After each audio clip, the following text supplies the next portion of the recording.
Hey, we're on. Oh, we are? All Yeah. right. Yeah, man. Okay. Oh All my right, god. guys. For those who are with us online, thank you for being here. This is the Nissan Nerd Podcast. And on this episode, a retired Nissan chief debuts a new EV sports car concept. Later on, the Nissan Formula E team experiences success and heartache at their race in Portland. And lastly, as part of our back alley chat, the Nissan Formula E team experiences. I'm sorry. As far as our back alley chat, there was we're going to be talking about the cleanliness and organization of your garage, and under trying to predict how that affects the progress of your car build. So we'll go ahead and get into that. This is the Nissan Nerd Podcast. Let's go ahead and get into it.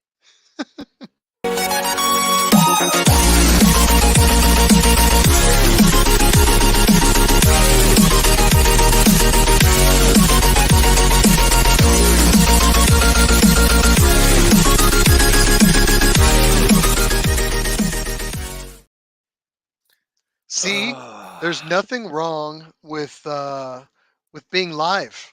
You know, Nothing wrong whatsoever. nothing wrong whatsoever. We make mistakes. These things happen, and we're gonna just go through it now. Actually, you did We're great, man. It's we got a lot going on thanks. today. We're human. Welcome to another episode of the Nissan Nerd Podcast, where we are in full swing here. Before we go ahead and jump into all our fun-related activities that we're going to talk about on our normal episode of the Nissan Podcast, let's Hmm. do a little catch-up here. But wait, what Oh, number are we on right now? we're on number 70, man. Episode 70. 70. Yeah, All man. right. All right. Well, Feeling pretty good about it. feeling pretty good about being 70. Yeah, we've been working at this for a while, man. So again, thank you to anybody that's going to be joining on here with us to celebrate number 70. Not really one of those significant numbers, but we're getting there. So one of these days, we'll have something to celebrate. When we get to 100, I think it's going to be something pretty Ooh, cool. So that's going to be impressive, man. I'm looking forward to it. I I mean, I can't think believe we stuck with each other for 100 episodes when we get to that point. We'll see if you're we you're make it that far. you're So telling me. No. on that note, Ah, man. so yeah, I think the last time I saw you, I was working in your garage, right? Yeah. Yes. Well, actually, we were doing that, and we were in the house doing some electrical work. So I You are noticed a that. man of many I noticed the talents. backdrop, and I was like, normally you get the whole virtual like I do, but Yes. you are in somebody else's house. Backdrop. No, I'm just kidding. That's your own No, house. this What's is the story? yes. So, what's been happening in the last few weeks is that as part of let's just call it a summer project. I am repainting all of my bedrooms and hallway. Half the house is being painted, and because of that, I am essentially kicked out of all of the rooms. So I am here essentially in my kitchen, living room, dining room, uh, doing the show. So as you can see, for those that are online with us, not a virtual background, but for you guys that are on audio, hey man, you can't tell the difference at all. Well, I hope not. see if you had the beauty options of virtual background, you could partake in everything that I partake in. So I'm just saying, For but those, yeah. for Your those background is inoper currently, yeah. but yeah, so well, I hope it all works out. I hope it all gets done, and yeah, Thank and you. then we'll be able to see your green screen here in the future. So yeah, Yeah, it has not been bad. I want to thank you again for helping me with some of the electrical work. You are a jack of many trades, I would say. Uh, Electrical work being it, so that was one of the last things we did. However, you have been doing some other things as well here. We just got through the 4th of July weekend not too mm, long ago, and you were sharing pictures of some progress you made with your 620 project, which seemed like a big step, a big leap. Would you yeah, say? yeah. I actually had an opportunity to finally get my VG30 that I did a full rebuild on. Um, Yeah. we'll call it a Craigslist rebuild, right? So, no, I did a lot of it except for a few internal things, but after testing, it was good enough for me. So through new seals all the way around it, tested all the compression numbers, and then basically just put it all back together. Did all my CAD plating nerdness, and Yeah. cleaning every meticulous bolt like I do. But I had an Yep. opportunity to finally get that engine mounted in project car that I'm doing, which is a Datsun 620. Hmm. So I'm taking that engine platform again and putting it into a Datsun 620. Got the mounts where I want them. Everything is fitting fine. I was waiting for all the fight to come with all the custom options that I needed to do. Surprisingly, it Yeah. doesn't look too bad so far. I might be kicking myself in the cake and the tuchus there, Are you speaking but too soon? I might be speaking too soon, but the alternator was the big thing. Like, it was actually up against the rail, and it just was. I mean, we're talking like 3 millimeters to be able to put tension in something. So I had to literally find a new way to re-engineer the alternator, or it was going to be a complete like drop or a complete raise. I mean, it was going to be nuts where the alternator was going to be. It was going to be like full on race car placement way Mm. out west to make it happen. But I used a little bit of ingenuity, talked Oh to a yeah. couple people that have done swaps with VGs and other platforms, and they said, well, take that, flip it above the rail, mount it so it's a fixed position, and then from there, just figure out the belt length and put the tension on it. So I was Oh. screwing around with that for about 2 days solid of just in my sleep figuring it out. And then I finally figured it out. I took the original AC bracket, chopped it up, which is aluminum, and then I found exactly where I want to place it. So far, in fabrication mode, it looks like it's going to work. So we'll see how it goes. So Good, man. That's a we'll great, we'll see. Maybe one day. good So step. Yeah. yeah, it's all talk now until it works, right? So we'll go from there. Touche. But Yeah. Good point. yeah, Good point. yeah. So let's do a little bit. Let's see here. We got anybody on with us? Just Myers Motorsports on with us here Oh tonight. yeah. As always, thank you, Haley, for being Ha on ha with ha us. ha ha. Uh, we'll uh, Haley. we'll thank everybody else as they start to trickle through the door, as it were. See here. Thanks again for everybody for being here. Anything you would like to tell us, again, please post in the comment section below. We see you, and we will share some of your comments throughout the show. Let's go ahead and get started, man. Let's do a comp by. That's right. So before we get into the motorsports, I'm sorry, the Nissan news section, it's a tradition that we do. Where we do give a gone by salute with each episode, and this episode is no different. So we say here a salute to those in the Nissan family whom we wish good health, and for those we may have lost along the way, let us be reminded of them always. Let's go with the gone by, guys. Ooh, Mm. ooh, that's good. All right. Now, before we move on, specifically, there is a kanpai for 3 people specifically. First one being for Mr. Matsuo-san, the original designer, the designer of the original Datsun Z, first generation Z. Now this week would be the 3-year anniversary since his passing.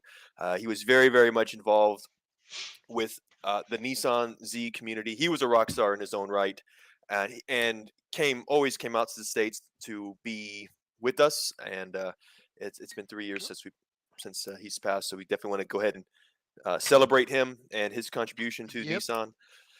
We also I want to had say too, many a beer with him. He was a very nice gentleman. He will be dude, missed. such amazing stories with him, man.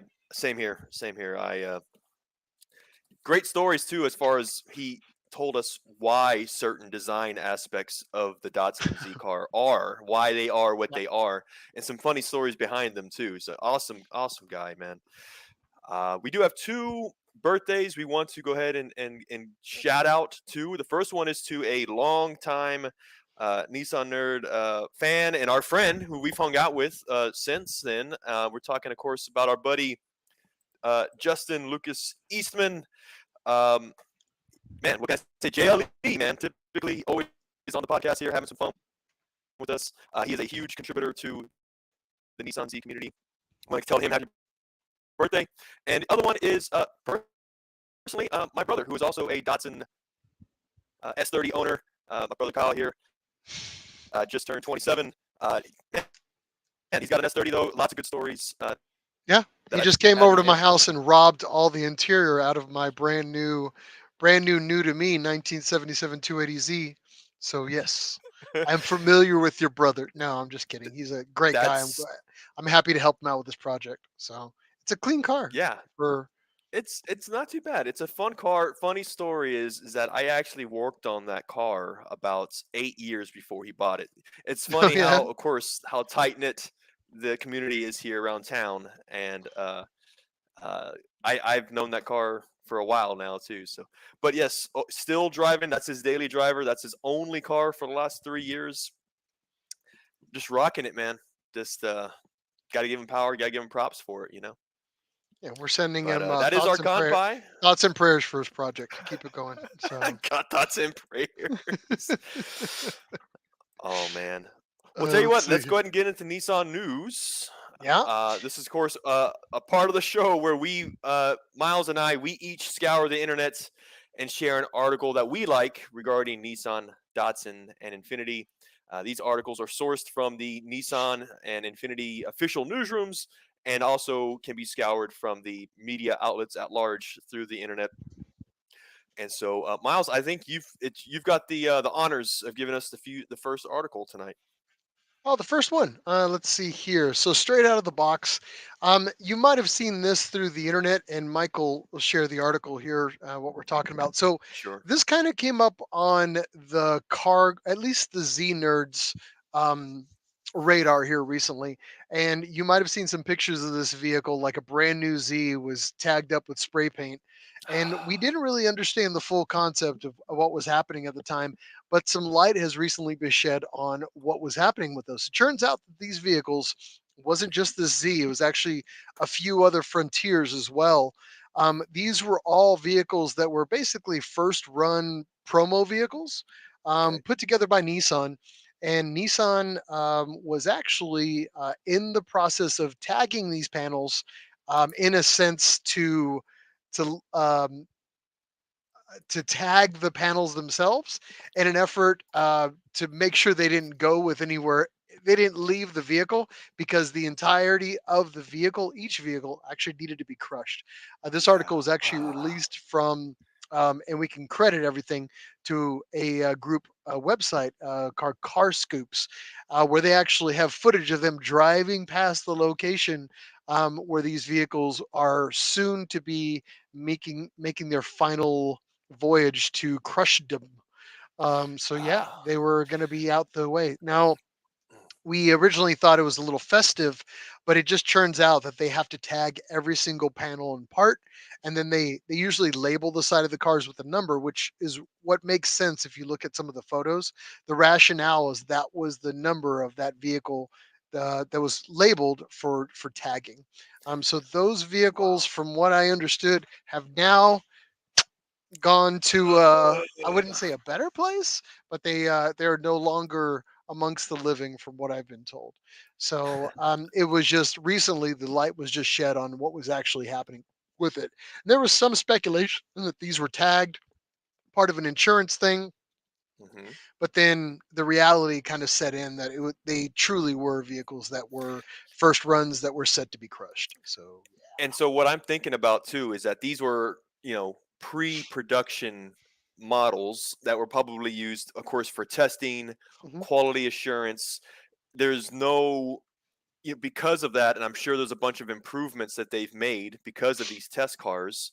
mhm. There's no true way to tell whether these cars are fit for the road, and I think that's part of the, we might say, Correct. cr- Yeah. yeah. You know, when Nissan does a run of some of these cars, sometimes and this is any auto manufacturer, you'd be surprised. You pop a hood, sometimes there's no engine in there. Sometimes it's actually just rebar pieces that are actually structured together on the vehicle. If you Mhm. pull up some of the prototypes, like the really legitimate prototypes where it was just kind of spinning in a circle and somebody's talking behind it, blah, blah, blah, blah, blah, but you go and crack open these doors, and there's literally nothing in it. There's an egg cart for a seat. I mean, they don't want you to see inside those cars. So yeah, that's what happens. So don't get your hopes up. There may not be any wiring in these cars. There may not be any of that kind of stuff. So, or about going and stealing these parts and all that, or finding them before they get disassembled. The reality is they're going to the crusher for good reason, and also to alleviate Nissan of the liability. We did an Ooh. article, God man, it must have been like 15 or so back, where we talked about them crushing, doing another run of these where they were crushing some of the minivan prototypes. Remember that? And I do. it was a really cool minivan that you and I like loved, but Super concept. Yeah, it it was was like super from the crazy concept, 90s, and it just perhaps. like Yeah. it was, I think it was the Quest or something, but it was like the version of the Quest, the predecessor for all that. But yeah, they ended up crushing that, and it went to a crusher in the sky after that, or a The metal crusher recycler in in the the sky. sky. The big So car junkyard in the the sky. big Yeah. car junkyard in the sky. So yeah, but yeah, just wanted to Racetrack in the shed some sky. light on it. I thought it was a pretty interesting article, put some finality out there in regards to that car. So. In other words, they weren't vandalized. It wasn't like somebody, this isn't a bad part of town. This is protocol. Yeah, originally That I we thought the same thing. I thought it was vandalization, but it was not. In that fact, it turns out it was self-induced by Nissan on a way to a watery, crush-filled grave. I don't know how you want to say that, but yeah, there we go. I, I was thinking about it too. That it's, I think it's more of a racetrack in the sky, not a junkyard in the sky. Because the racetrack is probably more where the car wants to be We'll versus a say junkyard. the great recycler in the sky. The great. Well, man. Again, it looks. I know there's. It's sad to see at times, but that's life. This is, from day one we Fast knew this was forward to going to 6 years happen. from now, we'll see actual vehicles like this that are tagged up by angry girlfriends and angry Ooh. boyfriends. And, if your NBA team happens to win in your city, maybe we'll see a lot more of these tagged up in this fashion. It's just, it's not going to go, these won't be the last. So if you're excited Unfortunately. about graffiti disease, there'll probably be some more pictures out there on the internet. But for now, this is all you get. So, That is the way it goes, man. yeah. That's just the What do way you it got? goes. I saw you had a GTR article that was coming up. Yes, this was actually pretty cool, man. I let me share my screen on this. And the cool part about this is that th- it's Nissan related because of the designer of this car that we want to talk about here. The car itself is not a Nissan, but I'll get onto that in a minute here. But it's the designer of this car. He was let me just get to the title of here. The Nissan GTR designer pins a lightweight carbon EV driver's car. This comes from a website called newatlas.com, in which they say here that the former and retired chief creative officer at Nissan, Mr. Shiro Nakamura, uh, again, since retired, but has since been very busy still. He actually has his own company called SN Platform, and this company is employed with a handful of designers with very good, you might say, elaborate experience and credibility.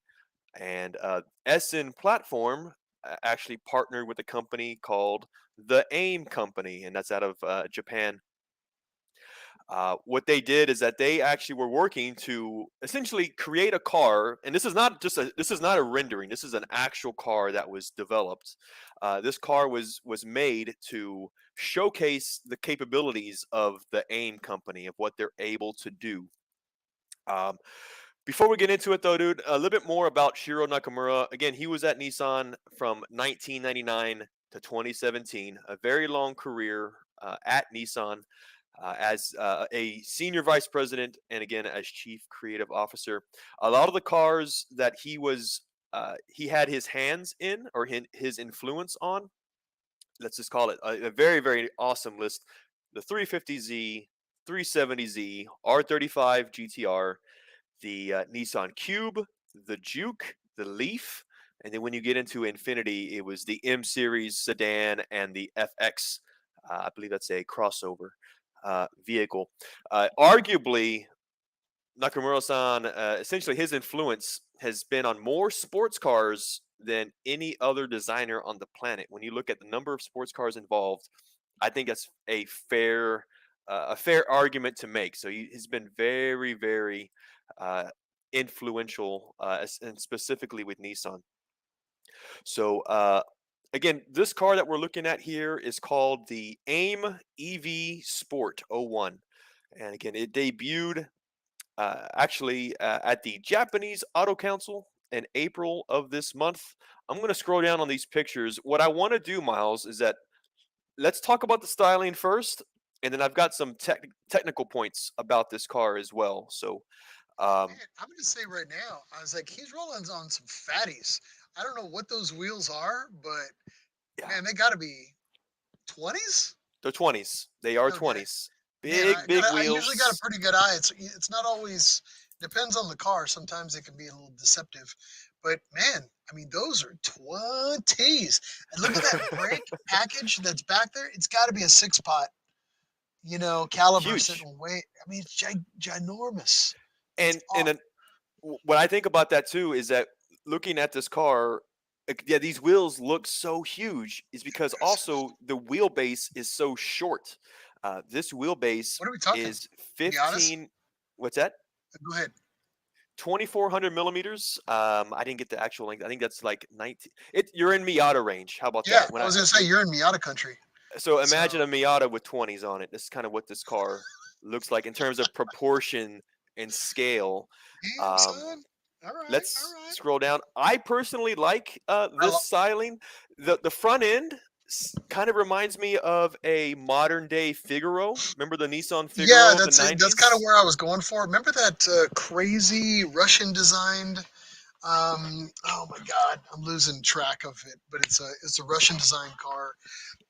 Really big seller in the UK. Put it in H. You're just like, what gear is H? Yeah, standard H pattern. It's like, yeah, Yeah, I don't yeah. think we're getting enough from this. There's a CD 009 somewhere or buried in this thing if I had to guess, but I could be wrong. But I don't know. Um, so, again, small proportions, these huge wheels. It's obviously a two-seater, a hard top at this. Okay. It's I again mean, from a that's everything you scale, want. It's everything you want. it's Lightweight, power. I mean, have we talked about power yet? But you've got the not yet. wheel. You got Yeah, the big meats. I mean, it's there. All yep. right. So give me some more That's deets. that's Nakamura-san there, right? So, oh, before we do, these gull wing doors, man. You see how the Oh T damn! I didn't even see the tops? gold wing doors. Yeah, dude. Oh, It's not very often you see them. I mean, when I think of this, I typically think of like the what would you say, like a Mercedes or some sort of hypercar would have this style. I was gonna say this screams hypercar. Definitely to me. Not even hybrid. I mean, you start seeing the blue emblems and the way that some of the vents are in the front. That's Mhm. got to be all for like brake cooling and maybe really simplistic cooling because it's not really highly needed for these. But this has Yeah. got to be. Is this all EV? This is all EV. Yes, Okay. complete EV car.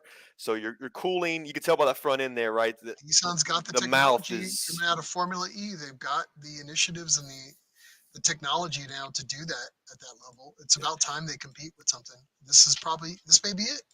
yeah, yeah, yeah. And what I like about it too is this hatch line in the back. Is that it in a really small ducktail type of spoiler in the Yeah, body. Again, this is just that me seems being a reminiscent Nissan. of like the new Z. That's exactly what I It was gonna kind of say. feels like Yes. the tail section right there. It feels a little like the sizing of a Miata.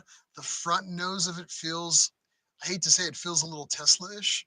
I mean, but everything feels Tesla once you take out all the When you grills and talk EV, everything's well, Tesla-ish, isn't it? yeah, I mean, you start taking out the fronts and looking at it, but not all that much. Like to me, it's like it almost feels Jaguar-ish in the front, like a fat nosed Jaguar. Well, even these What are tail they, lights, I was Panos? thinking, yeah, I don't know. it seems kind of European. I was almost gonna say Porsche style type of headlight, just the curvature of it.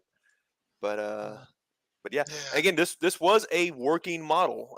At least the powertrain was. I don't know whether these displays or controls in the interior were, but this is a working model that went on showcase.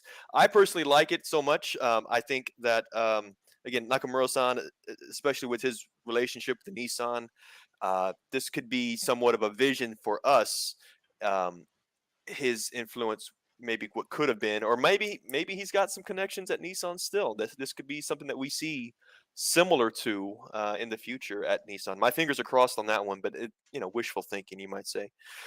Um, let's get into the tech though. You asked me that just earlier. before we get into the numbers, there was a really good quote in this article that kind of lets you understand what the reasoning and the theme of this car is. Uh, Nakamura-san said that it seems that most car builders think that everybody wants 1,000 horsepower under their right foot, when in actual fact, having all that horsepower makes a heavier car with a lot more batteries, which means robustness that may be added at every single component in the car. So with more power, all these weight gets added with supporting um, brake suspension that has to handle that power, much less the weight of itself. He says the brakes, for example, the brakes need to be bigger and more powerful to stop more weight and the faster speeds. And then also the suspension must work harder, the tires as well, and handling gets worse with every pound of weight you add. So obviously the theme of this car was lightweight EV sports car. Not 1,000 horsepower. It's not this hypercar range, but when you start looking at the savings in weight that you will see in this car, again, it's still a concept, but it definitely is something to really consider. Um, Hopefully, somebody will make it into a somewhat of a production car. This car is actually rear-wheel drive. Mm. Another quote was saying that with most EVs, a lot of manufacturers are going the all-wheel drive route. Yep. Which is a motor in the front, a motor in the rear. This car is still a rear-wheel drive configuration, dual motor still. So you have two motors in the rear, and there is a very cool feature for handling's sake, where what do they call it? Advanced torque vectoring. So you still get rear-wheel drive. You get the fun of the rear-wheel drive. However, it kind of has that stability still to where when the car can monitor some sort of slip between the left and right rear wheels, it's able to correct. This reminds me of what the 370 does. It has an advanced stability control where I called it. It would gecko. The car would kind of do this little shake. Yeah. It's because It reminds me of it the was Hikers days back in the day when we would have it for the rear, but I guess this is for the front, right? So, or no, is it no. an alternating for all wheels? It's no, just rear wheel drive. The front wheels have no power whatsoever. It's purely rear wheel Oh, drive, okay. and I like that. I mean, I think that's. I think Yeah. it keeps the cost down as well. Give me a shot of that And nose again. Let me see sure, here. sure, Like sure, the sure. straight shot. I don't know why I'm getting a vibe, and I could be wrong. Like, so there was a car that came out years ago called the TVR Chimera. You'd see it a lot in Britain, but Hmm, the Chimera, if you want but it's an older TVR, but it reminds me just so much of the front. But there's a lot of styling aspects here that look so much yeah. different. I don't know why. It's taking a lot from that. But again, this is full on prototype country, so you never know what's going to come out of the box as a final product, if it's going to actually be anything that does make it into production. But True. damn, I mean, I love some of this. Oh, let's talk Yeah. curb weight. What do we got going on? Oh, check this out. So Comparisons? the guys at New Atlas developed a comparison of this car, of this EV concept car, with another car, probably one of the last cars that Mr. Nakamura was influential on, which was the R35 GTR. So you see a side-by-side comparison of both of his sports cars, and you see the differences. Most notable differences are um, of course, being EV. When you get into power, you've got GTR has more power. You're looking at 557 horses versus this EV has 480. But you start getting into torque, and the EV Yeah, sports car has the I'm gonna 546 win all day long. foot-pounds Let's see. more than the GTR. Yeah. The weight, man, the weight is the big one. Curb weight.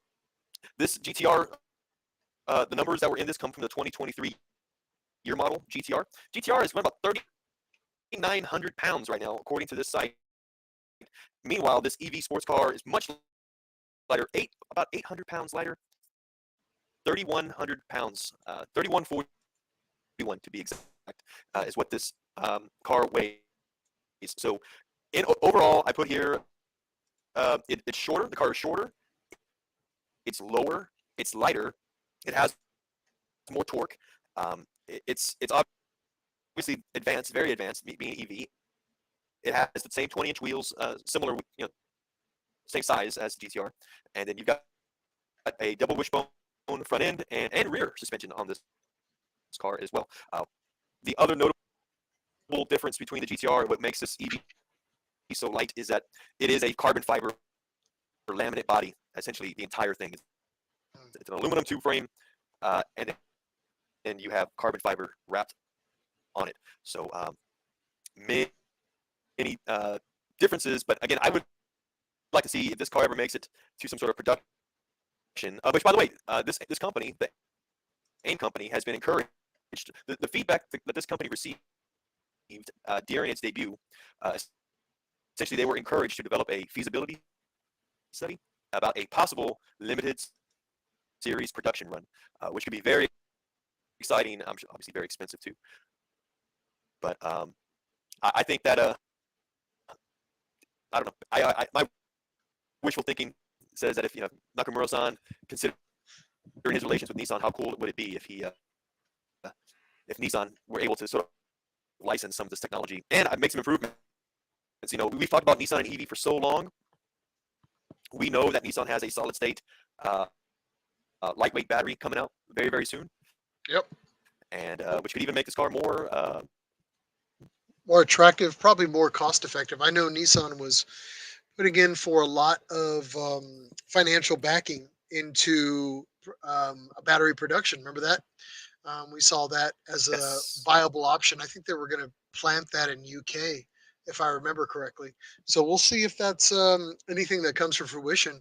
I mean, this is probably one of those highly anticipated project that could hopefully make its way into fruition. So we'll see. Absolutely, man. All right. So that wraps up our Nissan Sure. news. So let's go ahead and jump a little bit into motorsports as we typically do. This is where we take an opportunity. Comments. Oh, sorry. My bad. Do we have? Before we do, I should have mentioned. Let's go ahead and get into some of the comments that you guys are sharing with us online. Of course, we do have here from Myers Motorsports talk in reference to your article, Miles, regarding the cars going to the crusher. Obviously, heartbreak to see that happen.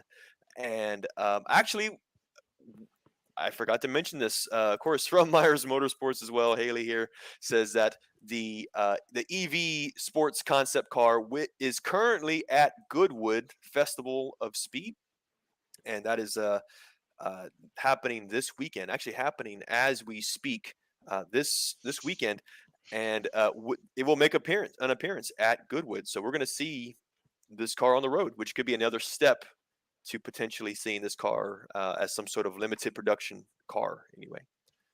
But go ahead. No, that's all I had. So let's go ahead and step into our next segment here. It's going to be our motorsports update. This is where we have a segment where we look into Nissan's current motorsports portfolios, its race entries, supported teams, and how they are doing. Right now, across the board, it's just kind of that, we call it a summer break. Typically, I guess this time of year. Let's talk a little bit about Super GT. Unfortunately, we don't have a Super GT update here for you right now. During our last bit, the number 23 car did have a severe crash.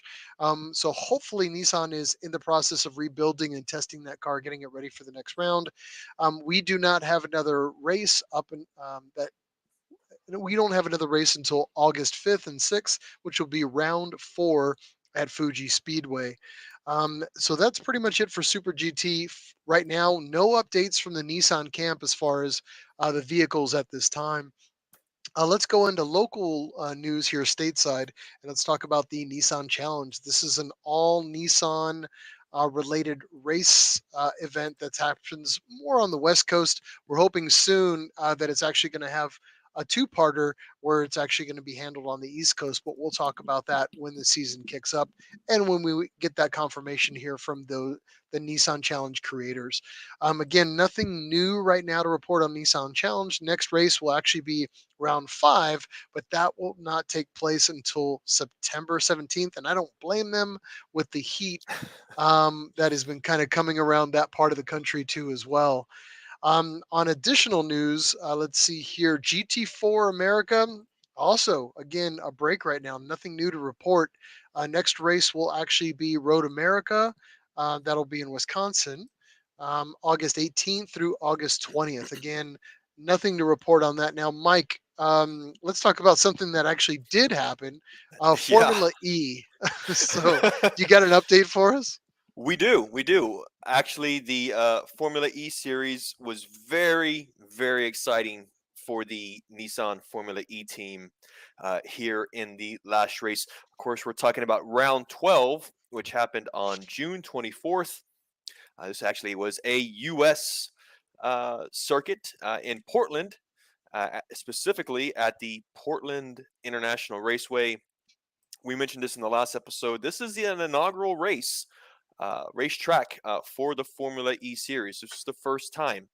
And I got to say, though, if you are a Nissan fan, and I hope you are if you're watching us, this was a wildly entertaining race, both at qualifying and during the race. Uh, Again, wildly entertaining. There was a lot of a show of strength for Nissan, but also there was heartbreak in it, and I'll get into that. So let's start with qualifying. Again, this was only one race, a single race. When you got into qualifying, both our drivers, Sasha Fenestras and Norman Nato, they both qualified in the top three cars for qualifying. In fact, both of our drivers once again competed against each other during the duels segment of qualifying. Ultimately, Sasha Fenestras finished in third position for the race. Meanwhile, Norman Nato was in second place, his starting position for the race. Norman Nato missed the pole position by only 79 thousandths of a second. It was so close. When you saw that final duel in qualifying, for a moment there, he had the lead, and it wasn't until the end that it slipped away. So again, as you're watching this, this would be one of only a few times that Nissan has had a pole this season, and again, that was very much the entertaining part. So obviously, because of this, you can tell that Nissan, uh, their um, their strategy when it comes to qualifying and their performance in qualifying has improved a lot. If you think about what's been going on in the beginning of this same season, it wasn't always the case, and so in the last, you might say, the last 3 or 4 rounds, you've seen a huge improvement from the Formula E team. Uh, Moving into the race, though, very much a strong start for both of our drivers. Norman Nato at one play from laps 4 through 11 actually led the race, first place. Um, Ultimately, though, we had Sasha Fenestras have a damaged front wing in lap 6. It obviously caused him to have to pit and replace that wing. Ultimately, he finished P15, not bringing any points in for the team because of that, unfortunately, though. But again, it was he was at the front of the pack um, when that accident happened. So, had that not happened, he may have had a much, much more successful finish. Meanwhile, Norman Nato, he definitely stayed up in the front of the pack for a long time, but it wasn't until he lost some positions right around the time that he started doing that attack mode. We've talked about this, how Yeah. Formula E works. There's this particular little strip of the track. Hit the It's called a strip. it's a strip, yeah. It's supposed to give the car. It's a qualification or a rule of the race where if you go over this particular area of the track, it enables you with a few minutes of extra power. Super boost. Unfortunately, it didn't really seem to work out for him, though. He did lose positions, and he wasn't able to have enough time to get back up to the front. Ultimately, though, he did finish P9. He did bring home 2 points for the team. So ultimately, this last race, Nissan gains an extra 2 points as a constructor, and overall, They are eighth place as a constructor currently. Nice. Now, moving into the upcoming races, rounds 13 and 14 are happening in the streets of Rome. You got to think about it, how much these guys travel and how fast and how often they travel around the world for this thing. Again, before they were in the Middle East in Jakarta, now they're on the west coast of the US. And this weekend they're going to be in Italy, in Rome, for God's sakes. So this weekend, July 15th and 16th, as you can see here on my screen, this is a 2.1 mile circuit, street circuit, 19 turns. We've got this particular configuration has been used before. I don't recall exactly Nissan's typical success rate or typical finishing, but this should be a very, very fun event. And I think that as we've seen again in the last 3 or 4 races, Nissan's performance improve. Um, I'm definitely rooting for them to see more of the similar results in qualifying and during the race. So hey, we'll continue to keep you guys posted. Very That's cool. Formula So E. Yeah. cool racing this weekend. Definitely check that out. Again, you can follow our Facebook page, and we'll do our best to try to give you the live links when we have those available. So you can also continue to watch the race. You can also check out all the Nissan action or updates through the Nismo Instagram. I feel like it's the best update with everything that's kind of happening with the team. Also, there's a lot of fun stuff that's kind of happening behind the scenes. If you're missing out by not following those guys, again, you can check that out through the Nismo Instagram page. Highly Cool. recommend it. All right. So let's talk here. Also, we usually try to give you updates if we can about the Sentra and the Micro Cup that is happening here in Canada. If you haven't checked that out, you can check it out at centracup.com. But again, this is a grassroots racing series in a sense. This is based primarily again out of Canada, and it's 6 weekends from May through September, exclusive to spec Nissan Sentras and basically the Nissan Micra cars. The upcoming race that actually the race that just happened was round 3 and round 4. That was just July 9th. And that was as well part of the first annual Nissan Grand Prix weekend at Cirque Mont Tremblant in there in Canada, in Quebec to be specific. Let's talk a little bit about what happened in rounds 3 and 4 and what the outcomes were. So really solid racing for round 3. Turns out that the first place went out to a Simon Charbonnois, which actually took first place, P1, and then Alexandre Fortin, who took P2, and Valerie Lemos, last year's season winner, took P3. Round 4, it actually turned out to be Simon Charbonnois again. So he's again first place on both rounds 3 and 4. Alexander 14 again in P2, fighting that battle out the best he can. Valerie, unfortunately, did not make in the top 3. Instead, was replaced for third by Nicholas Barrett. Again for round 4. Shout out to Simon Vincent, fastest Micra and 5th overall in both rounds, consistent there. So again, you can continue to follow the Nissan Sentra Cup again through the centracup.com. We find that they do pretty good updates through the Facebook page, right, Mike? I guess here stateside if you're trying to follow it. Facebook page is probably where I've seen most of the action or most updated results. Yes, yes, that is true. Again, if anybody from that series is following, please do more YouTube videos if you can, because we love seeing that type of. If Nissan could do some type of production level review of this, I would scream for it. For some reason, we seem to can't find it. Maybe it's in French. I don't know about you, Mike, but my French is no so good. But maybe one day we'll find out and maybe get in on the inner circle and be able to give you a little more detail about what's happening with that. Next race will actually be August 4th through the 6th. That'll be rounds 5 and 6 at Cirque de Trois Rivières, again in Quebec, from what I can tell. So, again, I will try to keep you updated as we go in from there. Again, Nissan, if you want to send us to a French speaking class, we will gladly go to that so we can pronounce half these names. If I butcher these or any of the racers' name again, my apologies. We're doing our very best. But again, we will continue to keep you updated as we continue to try to cover that event to the best of our abilities. Yeah. Woo! That last part's Woo! always like the toughest. It's the So tongue yeah, twister, man. Again, it is always a I'm tongue just not twister. always. I'm not too proficient. And I Yeah. can roll all my R's, and the pronunciation's pretty good, but my French, even in just speaking the names, is pretty bad. So I was my actually impressed though, apologies. man. But I think And I was impressed. you You did shouldn't it all be. right. You should not be.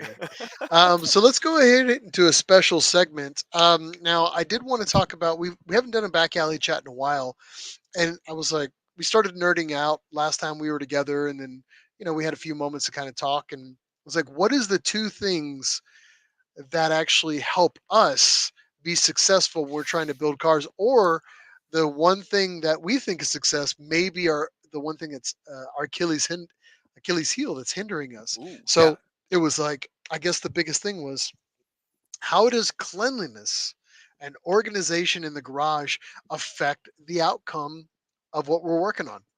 Ooh, So I guess we're trying to find that line as to what level of cleanliness is necessary, or what level does it become a hindrance? Is yeah, yeah. Which go ahead and give me some insight. for sure, man. I had some time to think about this since we kind of picked this topic, and try to do as much soul searching on my own to figure out, to kind of call myself out. I think in the process of doing this back alley chat though, we're gonna show our age, and I really Mm, think that we're gonna find ourselves guilty of a few things. I think in some ways our younger selves were gonna kick our asses when we mm, realize how much over time you obviously gain wisdom, but eh, at the same time, and that shows by the amount of preparation you do for garage days, or even just the cleanliness of your work, because I mean, a clean environment will affect the cleanliness of a build or a specific job that you're doing that day on your car, versus a dirty environment, so um, there's a lot to learn, and then a lot to still always improving though too. So um, I saw two sides of this question though, because I think if you think about a spectrum and you've got each side of the spectrum, when you have a cluttered, full like garage or workspace, wherever you're at, garage or not, if you're crowded, the progress is going to slow down for that day or whatever you're doing. And then if you're on the opposite side of that spectrum, if you're waiting to develop this quote, sterile lab, science lab of a garage for you to do your builds, well, you're probably, I mean, I hate to say never, but I mean, you'll very likely you may not ever start that project because you're too busy getting caught up in this lab that you're developing. And I'll call myself out. I'm partially guilty of that myself. So um, I don't know, man. Let's get into it though, man. I mean, in terms of cleanliness, I mean, where are you currently? I mean, what are you doing in terms of cleanliness, and how does it affect? Do you see pros and cons of what your approach is in the garage?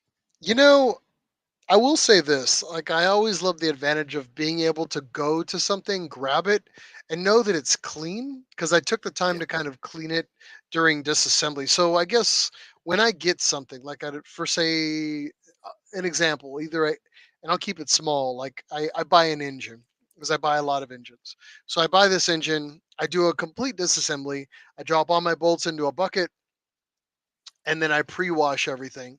If it's an engine or an application that I'm not familiar with, believe it or not, I label everything in the bags, and I drop all that greasy ish into sandwich bags, and then I clean them in sections and organize them. If I know that I'm just going to clean them, if I know that I'm going to plate them, platers don't care, sadly, and they do it all in bulk. So you Acid might as well just bath. dump it all in a bucket, clean it all in a bucket as a mass, and go from there. And then you're going to be that poor bastard that has to figure it out and sort through all the CAD plated stuff and like, what the hell is this? Is this even is this even a metric? Just believe it or not, and it does come out like that. It just depends how you want to get. But if I'm working on, say, I'm working on like a project for you, or I'm working on somebody else's thing, I literally take everything apart and I bag everything. Now, I Hmm. also have a lot of scraps of cardboard. Okay. I'm a big like reclaim and recycle guy. So as I get like Amazon packages or eBay packages or anything in the mail, I take a lot of bags and I clean them out, like Ziploc bags, sealed bags. I try to recycle and repurpose old existing stuff, not anything that's sealed. And then I label a lot of stuff with Sharpie. So I have my stuff doesn't really cost me a lot of money as far as those purposes. So when I grab something, I know that I've got it there and it didn't really cost me anything. There's almost zero investment for me. It's just I took the time to kind of put all my bags in one big grab and then I Yeah. just kind of go out as I'm working. Ziploc bags, sandwich bags, I know it's like three Yeah. bucks for 50 or 100. Yeah. That saves me a lot, believe it or not. I keep a lot of boxes and like old existing boxes and I pancake them, like I collapse them. And Yeah. then when I'm doing a project and I need to put all that stuff together, I clean it to the best of my ability and then I dump it all in the box. And then I say, hey, 4 projects, box one, box two, box three, or Hmm. one of four. I know it sounds crazy, but you don't know how many boxes you have or how many you should be looking for if you don't do one of four or one of six or three, because then you'll be like, oh, I only have this one box, but the reality is there's three stuck in that big pile of garbage behind you. So that these are just like little details that I do, Yeah. and just ways that I kind of organize and nerd out. When I do plate everything, I actually put all my 10s, 12s, 14s, and bolts in shorts, longs. I nerd out on. I Yeah. invested a little bit of money to make that happen. You That, know how I am. yeah. So That's true. And a few things. One thing is that I don't know very many people that go to the level of cleanliness as we do, specifically CAD plating Mhm, bolts from used engines. A lot of people would just say, clean it, make sure the threads are clean and keep on going. mhm, To go to the extent of having these things cleaned mhm. and then dipped to look like new again, I don't. I've spoken to a lot of people about that, and I get I get the eyebrow furl, like, what are you doing, like, type of thing. But that's just the level that we're at. I mean, that's just what we do. Mhm. It's not really making the car any better, but it it does, but it definitely makes the car look better, even though Yeah. it serves the same purpose, whether it's plating Yeah, or not. I would say that. I mean, like again going back to like repurposing and reclaiming. Believe it or not, like those things, in my opinion, help me move faster. But let's talk about the flip side of that coin. Mhm. How much of that time am I spending cleaning up parts that are Yes. delaying me from finishing the damn project in the first place? That's where I'm guilty too, man. That's true. When you've got, and literally, I mean, I'm sure you can attest to this too, Miles. You might think, nuts and bolts are, oh, half a pound, very, very light. How much weight can you get? Serious, like, honestly, the last time I did CAD plating, I had 65 pounds worth of nuts and bolts and brackets that we had to clean. I literally cleaned each bolt individually. I had my hand on every bolt, and I'm like, Yeah, what the hell am I doing, I don't man? get that damn crazy. Like Yeah. I'm a big drop-in solution kind of guy. Well, Like yeah, like I a do a lot of that like tumbler or well, I do ultrasonic. that. I do a sonic cleaner. So what I and we'll talk a little bit about what are my tips for success and what parts I use, but Mhm. let's talk a little again. Do those things delay? Well, yeah, I mean you're spending money on parts and materials, but it's think Yeah, long-term investment. Can you use this for multiple applications? Yeah, you can clean crap around the house. You can repurpose tools. You can repurpose some other stuff. I use it a lot. Like this investment originally, I was like, oh man, I'm just buying it just for these bolts. What am I thinking? Or I'm just for these like brackets and parts. But I hmm, find that once I had the cleaning materials, I was finding that I was like at the end of like, say, a brake job on the wife's car. I could literally take all my sockets and my wrenches and I just toss them in the solution. I hit the sonic cleaner for 3 minutes. I walk away and pull everything out, and it's like brand new. And I know that all the lubricity is back in these units because it's all done in one single shot. So Yeah. now I've cleaned my tools, I've lubricated them internally, got all the nasty grit that's going to kill, like, say, socket wrenches. That's the Mhm. killer of socket wrenches beyond, you know, over torque and, we'll talk it manhandling stuff to where you Yeah. break it. But I mean, that's my own stupidity, or that I just push something too far. But I mean, Yeah. getting back to it, I felt that the investment that I put it into, within reason, like we're talking Harbor Freight pricing and Amazon purchasing stuff, it's paid for itself tenfold over so far. Like Sonic Cleaner, your parts cleaner, by the way, that you recently bought, Yeah. is I got my eye on one. I'm just like, man, it really That's does work. yeah, yeah, yeah. Little you throw. They have a chemical cleaner and that again. It's like a 20-gallon tub with a little nozzle with a little Mhm. pump, and I combine that with a one of those tumblers Yeah, to with a little cutting media, cleaning media on the inside, and you put some of that cleaner in that tumbler as well. Parts yeah, come out super clean. So it's I think a key thing that might be like an asterisk in terms of cleanliness and progress is that if you're going to buy something or do something that contributes to the cleanliness in general, make sure you can try to automate it. Like again, like a tumbler, you turn it on and you yeah. walk away, and you can still do your other things.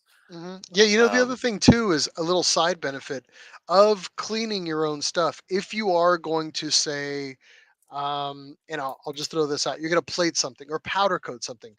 When you take something that's really greasy and funky over to a plater, believe me, they are going to charge you an upcharge mhm, for cleaning that damn thing. So when you take something to them that's clean or already ready to go, a lot of times my plating charges are pretty reasonable. They're very cost effective because I've talked to platers before, and I've done that. I had that as a side business. I would literally charge you damn near double for you mhm. bringing greasy crap to me, because that means I was going to have to spend an extra. I mean, you got to pay for my labor hours regardless. Yeah. So if you take that stuff and you clean it to the best of your ability, you're taking the opportunity to sort as much as you can, get the aluminum, and I'm just nerding out, rubber and the aluminum out of this big batch that I do it. You're not screwing up my solutions when I go Yeah. to plate stuff. So, Hmm. in reality, it does save you money in that regard. So yeah, I think something that you mentioned here, the question that we've presented as part of this segment, which is, how does it affect your progress of a build or the outcome of a build? I think the common denominator that we're seeing here is just time. yeah, How much time does this cleanliness effort delay or extend the length of a project? mhm, Something, and this is just something I've actually been doing personally over maybe the last, honestly, it hasn't been very long. Something new that I've been doing for myself because life can just be so busy in the first place, much less getting time in the garage. And mhm. then when you're there, you might only get a few hours, and then all of a sudden you're spending half the day cleaning and not doing the actual Uh-oh, job that you're Mike wanting to froze do. up on me. Y- Oh no! Can you hear But me? Yeah, yeah, I can hear you now. Go ahead. sorry.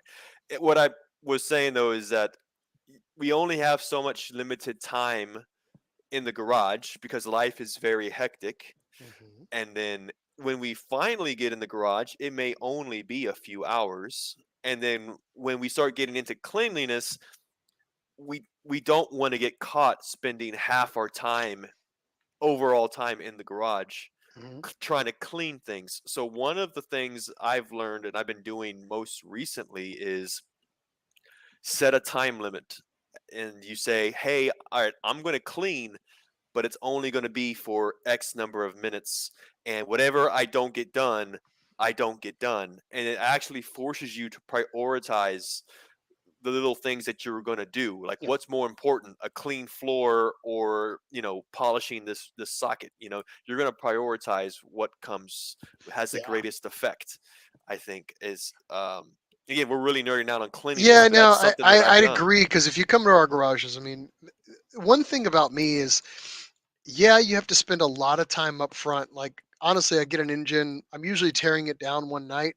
I'm pretty much spending the next day cleaning for about 4 hours. I know it sounds crazy on an engine, but I prepped everything for either what I'm going to do. So if I'm going to get it out to plate because I want it to be really pretty, then I know that it's all prepped and ready to go. Like, say, for instance, if you're one of those guys where you're not really going to plate everything and you just want to clean it to the best of your ability because you want to throw it all together, a little cleaning everything up front, believe it or not, when you go to throw everything back together, it makes for a really clean install. I'm just I'm a firm believer in that. So again, I mean, it's all about balance. And I always say, if you can, it's a lot easier to jump into a project and put in an hour cleaning parts than it is to, like, say, oh, I got to drop this engine in. That's not a 1 hour job. You're going to have to dedicate at least a few hours because you're going to want to check everything, prep everything, get it installed accurately. Or sometimes those, you want to drop it in with, say, a tranny and an engine installed all together. Mhm. Some of these, they have their ways that you kind of want to get that done.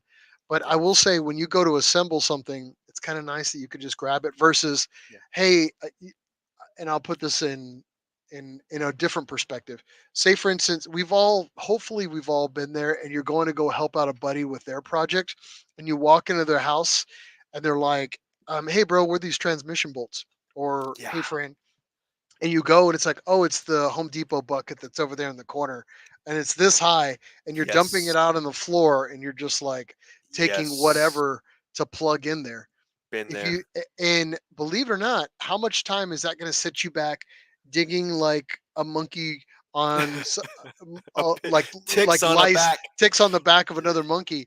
Like, like, I've spent more time doing that crap, and that's more annoying to me, and that's the stuff that, like, hurts my back and my knees. I'm not trying to say I'm old, but I'm just like, I'm spending time doing that garbage, when if I just cleaned everything, organized everything, when I go to assemble stuff, I can put the transmission in, you know, 10 minutes Yeah. versus, hey, this took me 45 minutes, and there's the annoyance factor of, and the other thing is, you didn't get the right damn bolt. Now you're like, well, where's this other bolt? Cause now I didn't put the right bolt in there. And then you're running a longer bolt or a shorter bolt. And then you find out later on that you screwed something up. You stripped a thread, or you bottomed it out, and now Yep. You that can. part's not locked into each other. It's got play in it, and that's a Yep. nightmare. People do that all the time with starters. Like, they don't get the right bolts, Yeah. and then next thing you know, the starter's dancing, and you screwed up a flywheel, or you ate the tooth on a starter.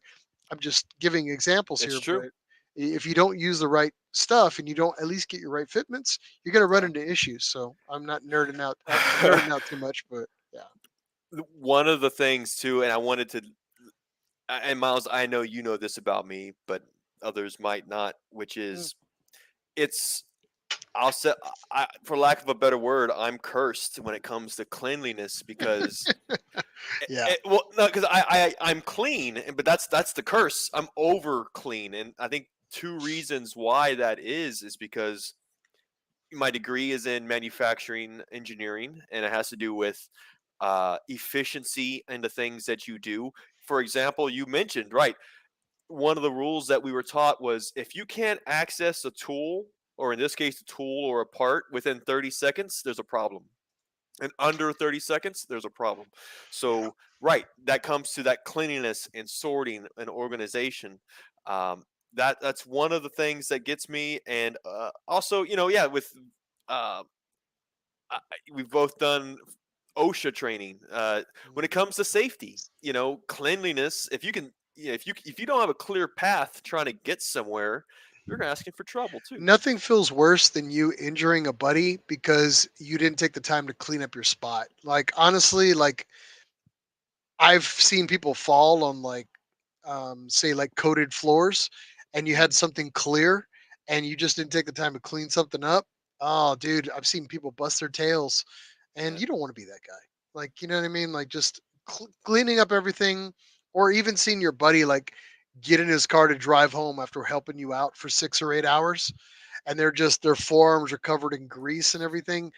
Hmm. excessively because you didn't take the time to clean anything, yeah, you feel bad. You feel like a jerk. Yeah. So, I'm just like one of those guys. So let's talk about. I think we've kind of proven the point that, and I think we're both on the same page that it's about balance at this point.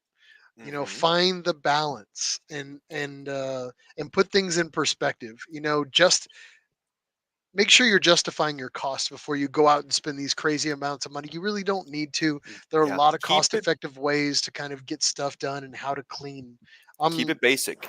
yeah, yeah. Is there you want to kind of go into some tips and tricks about what we do to kind of clean, Um, or what's your s- cleaning regimen? my cleaning regiment typically is it's always well, two things. One is, of course, a garage. So I'm fortunate to have a garage, and not a garage in theory can be used for anything. Some people have a gym off to the side, or they put their lawn equipment in there with their car and their tools. One thing is I try my best to keep the garage purely automotive, just so that there's nothing else in the way. For example, how many times have you gone in somebody's garage and they've got a lawnmower in the way and it's a hassle. So I try to keep things focused. What's in my essentially work, my lab, in other words. Um, I think that um, a rule that I would do in the past is that once I'm done with a project, even though I'm tired, I clean. I get it done because that's going to set me up for the next day or the next project. Things are clean, they're organized, I know where they're at. I think that's it's a hard thing to do, especially when you're done with a project and it's late and you're tired, but you might spend extra time. Again, even if you dump them in a sonic cleaner overnight, at least you did something to clean your workstation, get it done. Uh, that's something that I think is a really good tip.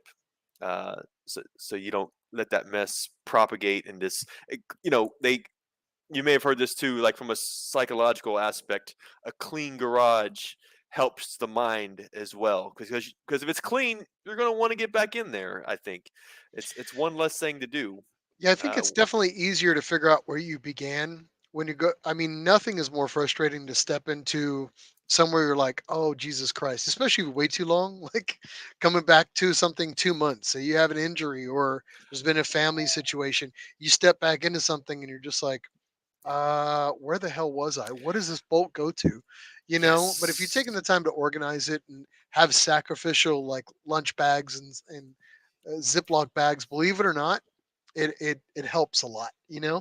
Yep. So I don't I know. Just actually my wrote two that cents. down as we've been talking, which was So yeah, don't rely on yourself to commit things to you memory because don't. you're gonna forget. You're gonna forget. Yeah, don't do that. So let's Write it see out. here. What is my cleaning regimen? So tear down is what I like to call it. Hmm. Tear down, I clean. I pretty much take everything and I break everything separately into bolts. I kind of just Hmm. sadly I kind of just take all those as I'm going. If it's something I'm not familiar with, believe it or not, this day and age, you've got a way to organize and label yourself, your phone. So go through it. Take a lot of photos as you disassemble, at the very least for the bolts, Photos. and just go from there. If you can, um, again, if you're not familiar, you can take the bracket and the bolts and just kind of dump them all together. If it's something that's overly complicated, like say for instance, you got like 5 or 6 bolts or a water pump where there's different dimensions or threads, try to take the picture of it like straight shot and then lengthwise because you'll actually see all the different threads on it.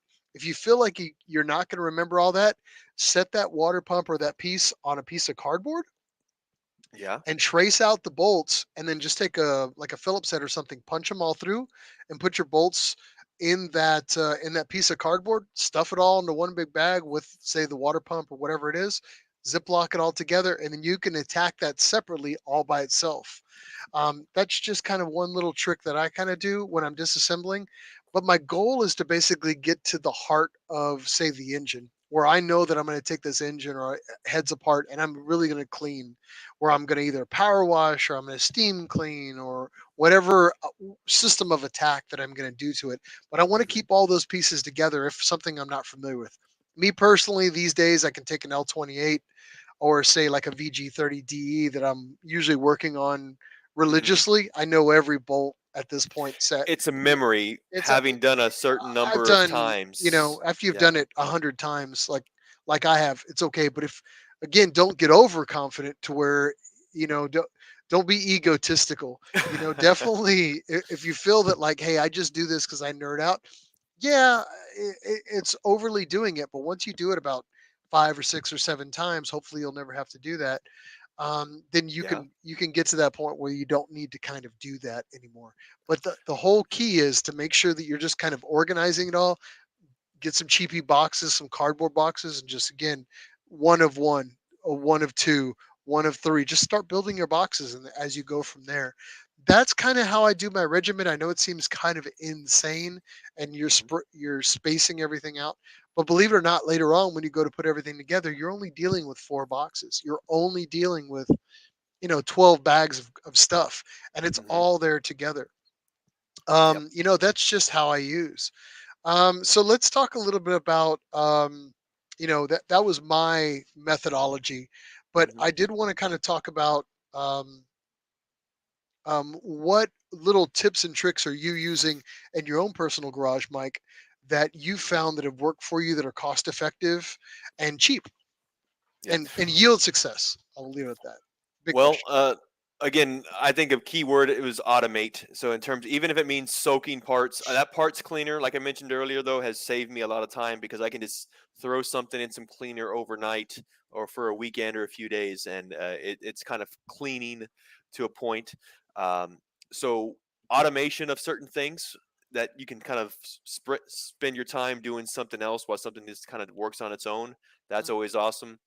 Use of certain tools. Um, I'm fortunate to have just an air compressor, so I have air compressor tools or an electric wire wheel for cleaning bolts and hardware. It just saves you time as opposed to a piece of sandpaper or scuff pad. So within reason, if a particular tool isn't too expensive, hey, maybe grab it.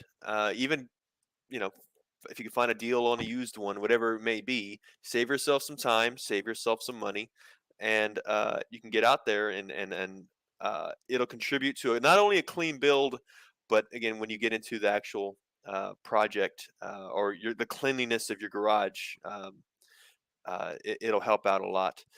I think that um, you mentioned cardboard. I have that cardboard, that corner of the room that has this folded boxes, cardboard and all. Um, if not to be used for organizing, at the very least, it can soak up some oil. If you're doing a job that's messy, lay it down or some sort of other material that will soak up the oil and things like that too. Because that and funnels and drain pans are probably another thing. Yeah, just try to collect as much as you can because it's about prevention. If you can collect that stuff as it's falling, that's one less step in time that you have to spend trying to clean it up later. Sure, sure. Hmm. Let me see here. For me, I would say again, Ziploc bags, believe it or not, you're in your grocery store, they're always on sale because some Hmm. full open them up and they're like 99 cents for like 50. I buy those. And 49 then for 49 of them. 49 Just for 49 of them. someone stole a Ziploc. Someone stole one, and now Yeah. it's reduced down because it's an open bag and it looks like garbage. Believe it or not, I buy those. I'm always looking for weird stuff like that. I'm always looking for cheap gloves. I'm always looking for cheap bags, and I believe it or not, I have like a what I call a crash cart that I bought for like $40, Hmm. and in my crash cart there's a whole like bunch of Ziploc bags, big quarts, the ones you can put a whole chicken in. Then I've got the Yeah. little mini sandwich bags.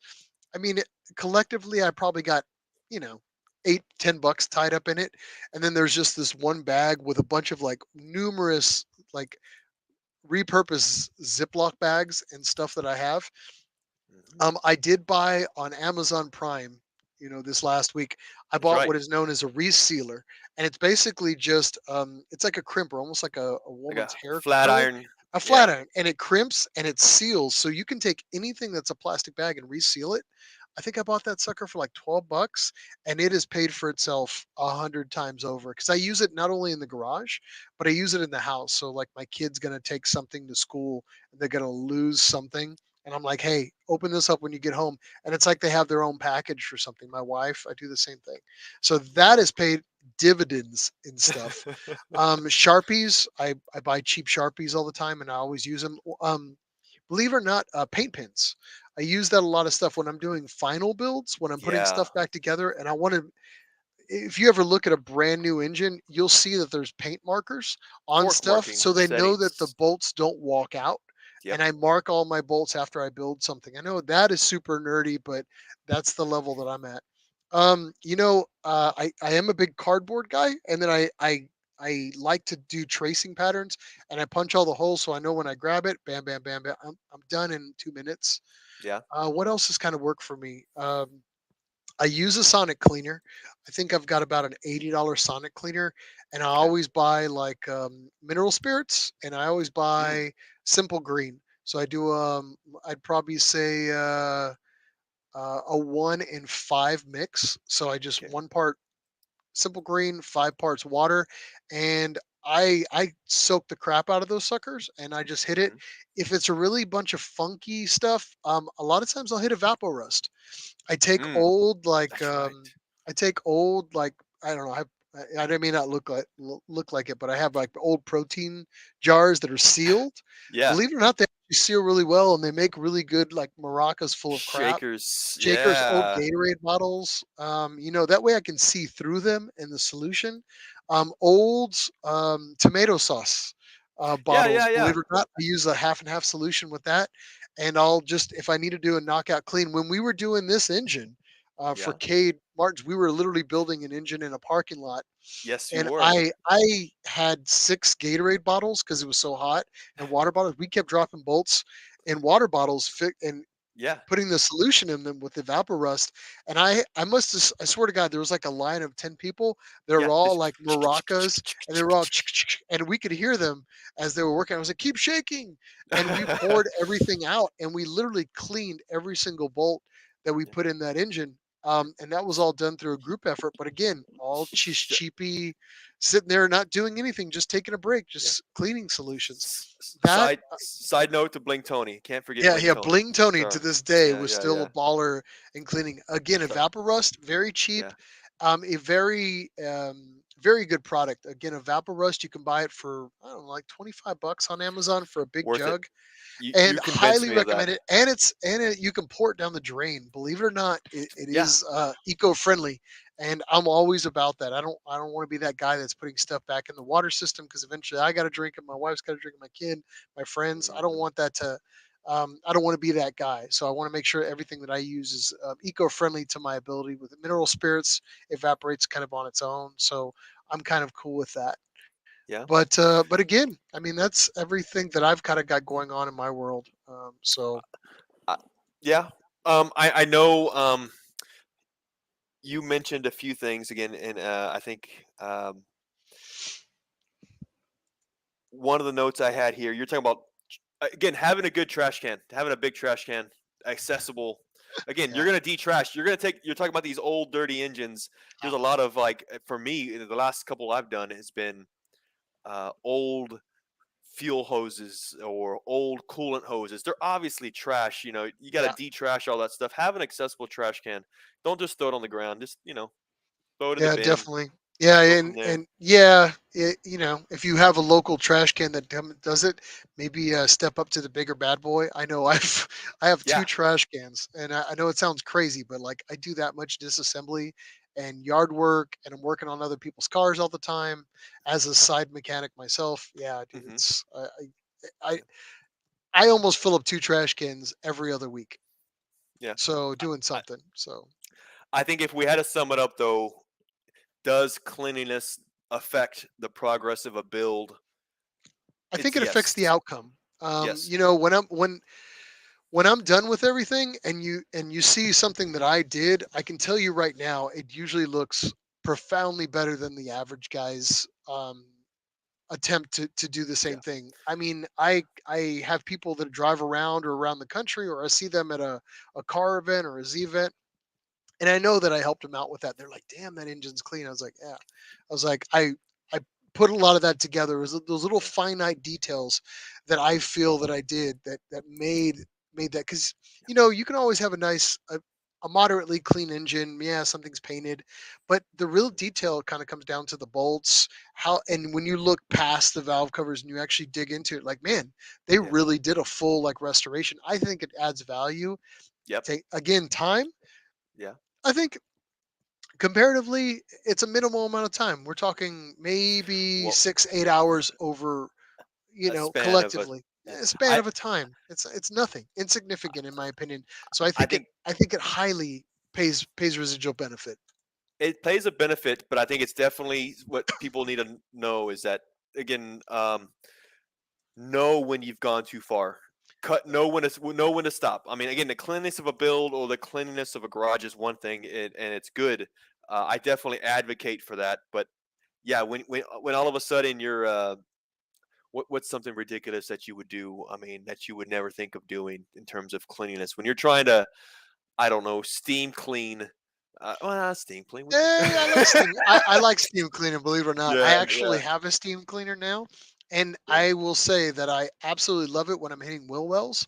Believe it or not, you hit steam cleaner on a wheel well, it will make it look like Brand damn new. brand You're new, as right. long as it's not coated full of all that garbage undercoating stuff. So If you're trying to vapor, yeah. If you're doing something ridiculous, let's put it this way: when you're doing something ridiculous that's spent so much time for such a yeah, little benefit.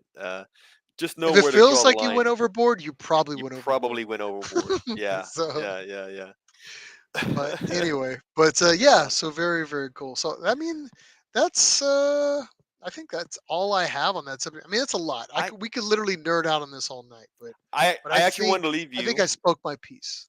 Same here. I want to leave you with two questions, and this is Ooh, actually a fun debate that might be help us wrap up the segment here, which is um, cleanliness. When it comes to cleanliness, not only the car build or not only the garage, but your cleanliness. Um, personal. what's your opinion of disposable gloves? You know, we've had this nerd conversation before, and you and I have worked side by side. It's very I polarizing. Yeah, You have to have a glove on your hands all the time, and you're just that kind of guy. I learned it from you. Well, the thing is, you only learned half of what I was trying to teach you. If you're working on something that's not greasy, I want to feel everything. If if I'm working on something where I'm going to do it like an oil change, or I know I'm going to get something funky on my hands, I'm Yeah. probably going to do it. I'm probably going to do it with the gloves on. So I kind of pick and choose my battles as because sometimes it's like I don't want to sacrifice. I know it sounds, maybe tight, Hmm. a tight butt, but I don't always sacrifice my gloves all the time. Okay. But I will say on the other side, man, I do this where I'm like I make a point for myself and then I kick myself. But I will say this, that like a lot of times when I didn't have that glove on, I'll nick myself, Yeah. or I'll get, I'm like, oh, I'll just get it. And then I stick my hand there and I'm like covered in grease. I'm like, son of a, if I'd only God. worn the gloves. Yeah. So maybe your lifestyle of wearing a glove before you go to sleep um, is something a little more. No, I'm just kidding. But wearing gloves all the time when you're about to touch something, I can respect that. Yeah. I'm not gonna put my nose up at it other than joking around. But I Yeah. will say that I don't do it as frequently as I probably should. Maybe Yeah. I need to be better at that. Yeah. But I will say that I do it when on the really greasy stuff. As you can see, we Yeah. were pulling an engine here. I was Yeah. disgusted by it. I don't have gloves on.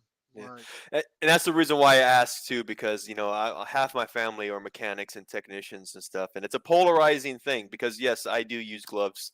That's something I actually learned, with you. But I know when I was younger, nah, just get your hands dirty. You get yeah. some soap and a brush, and you're fine.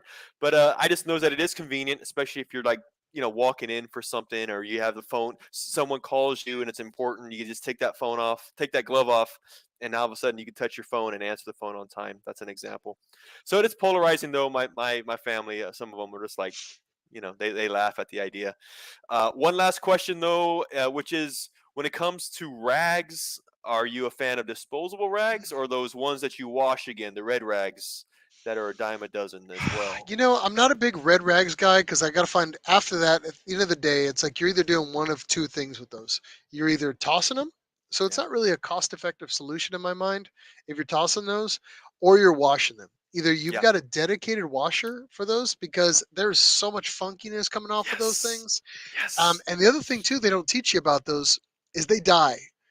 They dye anything that you have. So if you put, Yes. say, you have a bunch of shop shirts, which I do, I have sacrificial shirts. Like if you gave me a Dude. really bad shirt at Christmas, chances are it becomes a garage shirt, and I cut the sleeves off of it, and that becomes the garage shirt. All But right, if you put a Thunderhawks. bunch of Yeah. red rags in with your shop shirts, guess what? Now they're all pink. I Yeah. know it sounds weird, but I have a lot of shop shirts that are now pink because I try to do that. So these days, I ditched the full red rag, and I really just kind of have shop towels. Yeah. And shop towels, sadly I go with the Brawnies 9 times out of 10. If it's something Yeah. I'm reassembling, I'll use the blue because I don't want the lint, but it's got to be like super. I mean, we're talking like I'm putting pistons together with rings. I won't Yeah. use white towel. I'll use the blue. Yeah. But other than that, everything else is going to be straight Yeah. Brawnies all the way Yeah. around. So yeah, I was in the beginning, as I was younger, I would collect the red rags, and yeah, the problem was just like you mentioned, cleaning them because not only are they dirty as hell, but yeah, just like you mentioned, that stuff's I in your did washer forever. I'm I telling you. only did it once, and to me it was funny. But looking back, I went to the local laundromat, man. I You just threw bastard. them all in there, You dude. bastard. It's not my problem, man. I just throw in 75 cents. But I only Next did it guy is once. like, "Oh, I really got that. I get that job interview That tomorrow. tuxedo. I hope that he's got that white tuxedo." And the next day he's going for that job interview with a full pink outfit. Maybe I don't know, Yeah, half pink yeah. outfit. But I felt bad, and I yeah, never you're a did it real again. piece. You're a I've only real done it piece. once. Otherwise, they've been in Yeah, the trash now. That's why I use the blue rags to this day now. yeah. It's because it's just So if you're simple that guy clean who had up. an interview and you had to wear a pink polo because of Mike, they're like, "All right." So Yeah, yeah, yeah, yeah. it was Mike that did that to you. So yeah, all right. So that's everything we've got for back alley chat. Again, hope you learned something, or maybe you found out some of our quirks if you ever turn wrenches with us in a parking lot somewhere. But maybe some of that helped you. We hope it did. Let's Yeah, finish out the event. Finish out the day with talking about events. Mike, we've got a couple events that are kind of coming up here. yeah. First and foremost, right on the horizon is ZCon. It is. It is. We are less than, I believe it's 3 weeks away, 2.5 weeks from ZCon actually happening in Ontario, California, Southern California. Of course, we're looking here July 31st through August 5th. ZCon, which is the 36th annual International Z Car Convention. It is hosted by the Group Z Sports Car Club, again, out in Southern California. Uh, it is a very full, uh, a 5 or 6 day event.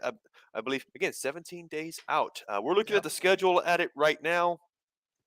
Of course, we've got the traditional opening banquets and chili party. There is a karting competition, scenic cruise, judged car show. You've got uh, let's see here, indoor judged car show indoors. That's always nice. That's not very often Mhm. that you get an indoor show. So that With is a nice the little heat that's been going on this year, I will gladly take that. So yeah, yeah. Of course, we do have the social evening at the Marconi Museum, a very notable museum. We're very fortunate to have that as part of the schedule for this year. We do have the drifting at Willow Springs. There is a Hollywood screening night at the Fox Theater. Autocross, there's Tech Talks, and then you do have the People's Choice Awards and closing banquet, which is on the final day, Saturday, August 5th. This is a very full 6 days car convention. I believe we only have one more podcast between now and then to promote this thing. Really looking forward to seeing not only the events, but it's not very often that the ZCon makes it to the West Coast. So it is a treat. I mean, the last time was, I think, San Diego in San Diego, 2014. yeah.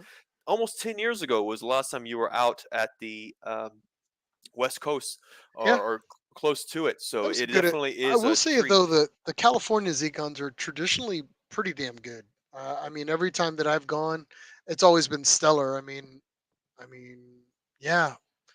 Yeah. Long Beach, San Diego. I mean, they've had a history of having some great conventions at California. I feel that this year is going to be no exception. It's going to be great. So Edgar Yeah. Furman actually chimed in here. He goes, Mhm. plus a couple unofficial events as well. So he goes, but currently right now it is 113 degrees at Willow Springs this weekend. So Ouch. yeah. So pack for some warm weather. You know, if you need to get the jorts out of retirement, maybe this is the weekend if you're planning to attack Zcon. Yeah. Sunblock, hydration, protect yourselves at all times Yeah. with the heat out there, guys. And yeah, it's going to be a great event as per usual. So, again, you can check that out at zcon.org for all the details. If you haven't already picked up your hotels or registered, I highly recommend doing that in advance. Um, and then usually you want to stop by the gift shop as early as possible. Make sure you're getting your early raffles in and getting some of that good merch because merch does go quickly sometimes, especially the good stuff.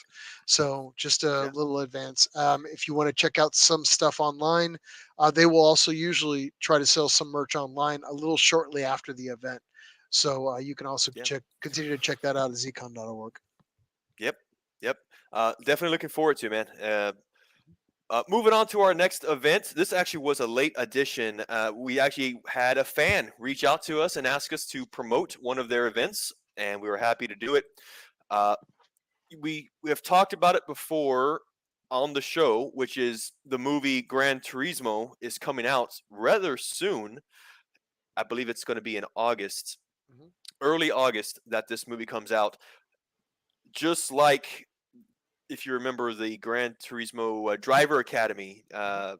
Nissan was very much involved. And when you see GT the Academy. trailers, the GT Academy, I'm sorry, and if you've seen the trailers for this movie, you will also know that Nissan has a presence. I would rather say a heavy presence in this movie. So for Nissan enthusiasts all over the country, wherever this, everywhere that this film is being shown, this is a very awesome opportunity to kind of have a local meet, a local movie night with your friends and new friends that you can make just by connecting with this movie.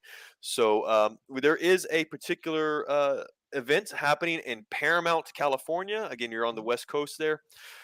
In Paramount, California, there is the Paramount Drive-In Theaters. There is a event happening August 10th at 8:30. This is a movie night where the local um, enthusiasts are getting together to watch this movie. There is a particular organizer in general, and if you any of you that are on Instagram, of course, almost everybody's on Instagram, and if you're on the West Coast near Paramount, California, you want to contact Wild underscore rides with a Z underscore official. That is the particular organizer setting you up for a drive-in movie night to see Gran Turismo with fellow Nissan enthusiasts. So I definitely, again, I know we can't personally be there, but we definitely encourage these types of events and movie nights with every Z enthusiast group or Z car club. I think it's a great opportunity to have some fun, and it's most likely going to be on a weeknight. You get that sneak preview or one of those things. So I think Yeah. it's a very, very cool thing. Uh, our last event that we want to promote for this episode, of course, we're talking about Branson Z Fest again. For those who watch the show, you think, well, didn't we just get through a Branson Z Fest? Well, you're forgetting one thing. They have what they call the Pumpkin Spice Edition of Branson Z Fest. This is happening, of course, same location. That is the Honeysuckle Inn in Branson, Missouri, September 21st through the 24th. You can go to bransonzfest.org to get all of the information and details so that you can register. Uh, Again, Miles, we've been to Branson, essentially you might say the early summer edition. Last time we went was in June, I think. Hmm. Yeah. Great time. The pumpkin spice edition is no different. I would say that it's actually more relaxed, which is really hard to think about when it comes to Branson because it's just so much fun.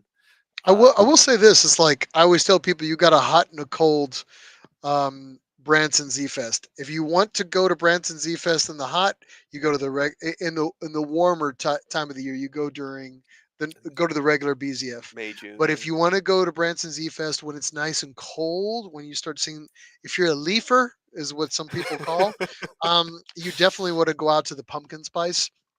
I have yet to be out to a pumpkin spice, but believe it or not, I want to really go to a pumpkin spice. It's apparently super, even more relaxed than a normal BZF, which who would have thought that's possible? Because when you go to BZF, you're just kind of just normally just chilling and relaxing and having a great time. But apparently, pumpkin spice is supposed to be next level relaxation and just a lot of fun cruises. A lot more open roads because traffic is not at its height. So Hmm, I am super excited to hopefully this year we'll try to make it out to Pumpkin Spice if time permits. We'll see how it goes. So gotcha, gotcha. Yeah, again, a lot of fun. No matter what time of year you go, the roads are still the same. Amazing cruises, both self-guided and guided by yeah, the organizers out there. Again, great team out there. yeah, Always something good to go to. yep.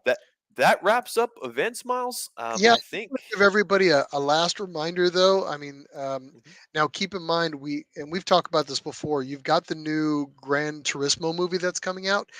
This is a heavy Nissan movie. Actually, you could see inspired by the young man behind me, Jan. So you definitely want to go and check this movie out. If you have an opportunity, definitely support it. It is a heavy Nissan branded film. So again, you can check that out. If you want to get a little more insight of what this was actually about, again, you can check out some great footage, all the GT Academy episodes. If you want to learn about those, especially the US one that has our friend Brian Highcotter in it.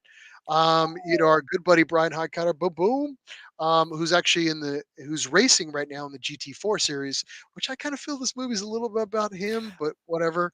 But he was Yeah, actually the winner of the first U.S. GT Academy. Again, who knows who it's about? We won't know until we actually see the movie again. But I hear it's about Young. But I don't know. Anyways, good point. the movie's coming out. We highly recommend you support it and go check it out. Again, it's a racing movie. Who doesn't want to go damn see it? And then it'll be out in your local theaters coming in, God, like 3 weeks, something like that. 4 weeks is the It's 10th. I think about it releases on about the 7th, right? 4 weeks or so. Yes, it might be a staggered. I mean, who knows? It's early August though. I think it's It's August I know it's early August, 11th, but again, 12th. when it Yeah, comes out, you definitely want to check that out. Just want to give everybody that reminder and go check that out if you have an opportunity. So but that's exactly. it. That's all I got, man. Again, you can continue to like, share, subscribe to the Nissan Nerd Podcast. You can contact us through social media, YouTube, or email if you've got something that you would like us to promote or let the Yeah. Nissan or Datsun or Infinity community know. You can do that at info@nissannerd.com. Yeah, a great example. Again, that last event that we had was from a fan submittal. Is a regional event, and again, for you guys that are around, reach out. We are meant to be the soapbox for you guys with most of these events. So as long as it's a well organized event, and it seemed like this one was, hey, let's promote it. We're here for you. Yep, Um, on that note, Miles, is that it? that's it. That's all we got, baby. That's it. We're Wow. out. Hour and 30 minutes. Yes. That's a short one. We haven't had a short one like that in a while. So I'll take Relatively it. short. Yeah. I will take it. I'll take this layup and call it a night. So yeah, for everybody that's with us again on the way out, thank you again for being with us. Let's do a little last kampai, I guess, right? It's about that time, guys. For those of you with us, whatever you've got left, let's give out a send out. Kanpai. Woo! Yeah, yeah, yeah. Mm. Again, and until the next time, get in your garage, clean some stuff, and Clean make some stuff. something cool. An Yeah, hour a day goes a long way. Stay consistent, no matter big or small. it's Find true. a, find some time in the garage. That's definitely Till a good next one. time. This is the Nissan Nerd Podcast. We'll see you then. All right, guys.